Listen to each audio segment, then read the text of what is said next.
Filmy Flashback with Dr. Manoj Salvekar.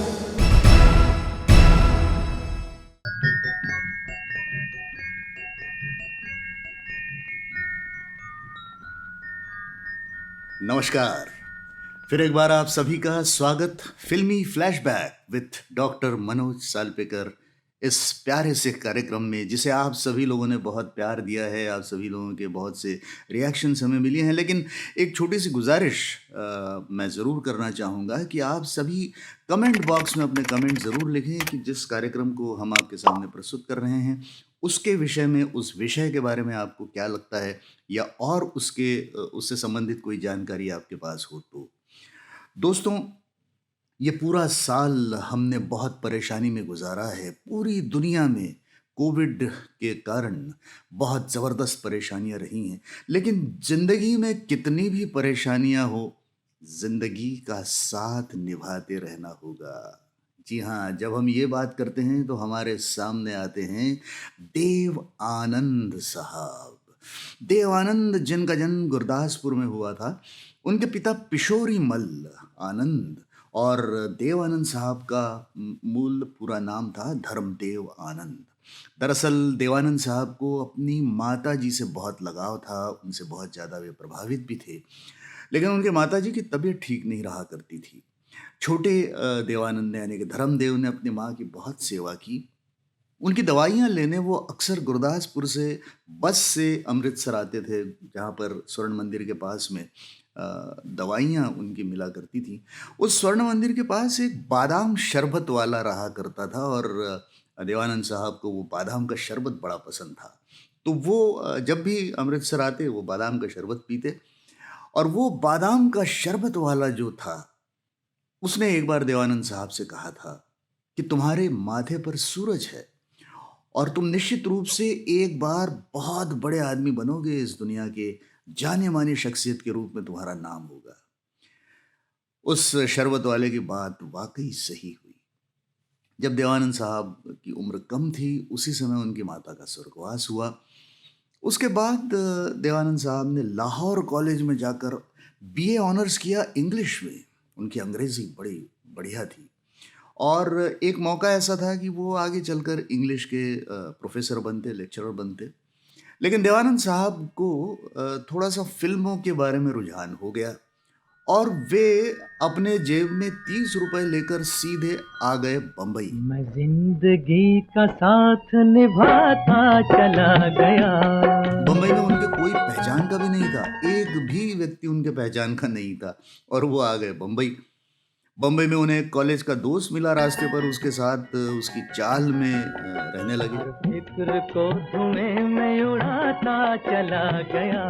किस्मत से उन्हें एक फिक्र नौकरी को मिल गई धुएं मिलिट्री सेंसर के ऑफिस में। वहाँ पर कुछ दिन उन्होंने जॉब किया, और एक बार वो प्रभात टॉकीज के स्टूडियो के सामने जाकर खड़े हुए, और उन्हें जब पता लगा कि ये प्रभात टॉकीज है का ऑफिस है, स्टूडियो का ऑफिस है, और ये फिल्म बनाते हैं, और यहाँ पर फिल्म के लिए किसी नए हीरो की, नए लड़के की आवश्यकता है।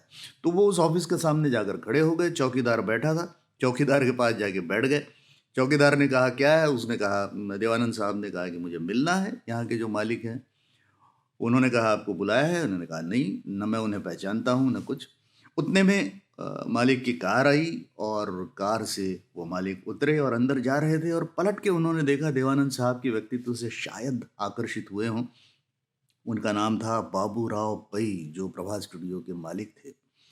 और उन्होंने उस चौकीदार को बुलाकर पूछा कि ये नौजवान कौन है? तो चौकीदार ने बताया, भाई पता नहीं, लेकिन आपसे मिलना चाहता है।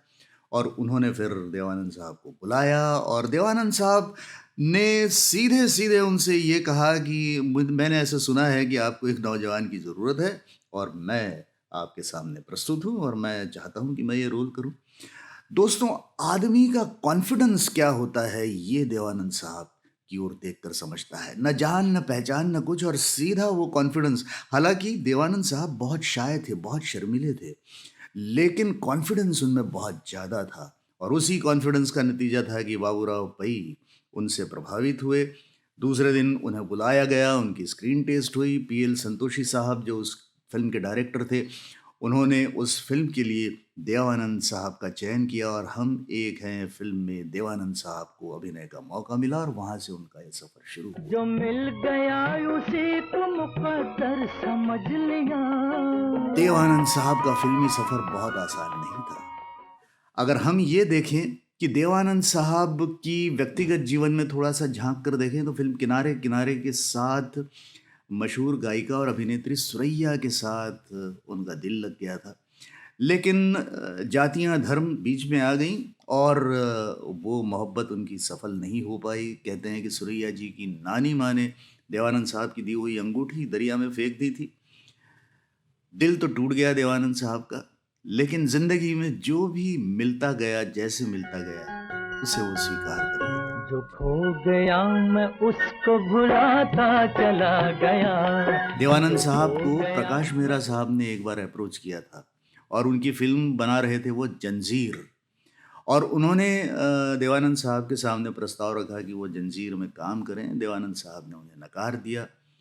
उन्हें ये कहा कि इस फिल्म में मैं काम तो कर सकता हूँ, बशर्ते ये मेरी प्रोडक्शन नवकेतन के बैनर तले बने, जो प्रकाश मेहरा साहब को मंजूर नहीं था। सुनते हैं कि फिल्म आराधना में भी पहले देवानंद साहब को लेने का विचार था, लेकिन देवानंद साहब ने उसे स्वीकार नहीं किया। ऐसी ढेर सारी कहानियां देवानंद साहब के साथ में जुड़ी हैं, लेकिन एक चीज़ मैं आपसे ज़रूर कहना चाहूँगा कि देवानंद साहब ने पूरी जिंदगी भर न रुकते हुए काम किया। उन्होंने कभी अपने उम्र का बहाना नहीं किया, उन्होंने कभी अपनी तबीयत का बहाना नहीं किया, उन्होंने कभी अपनी आर्थिक परिस्थिति का बहाना नहीं किया।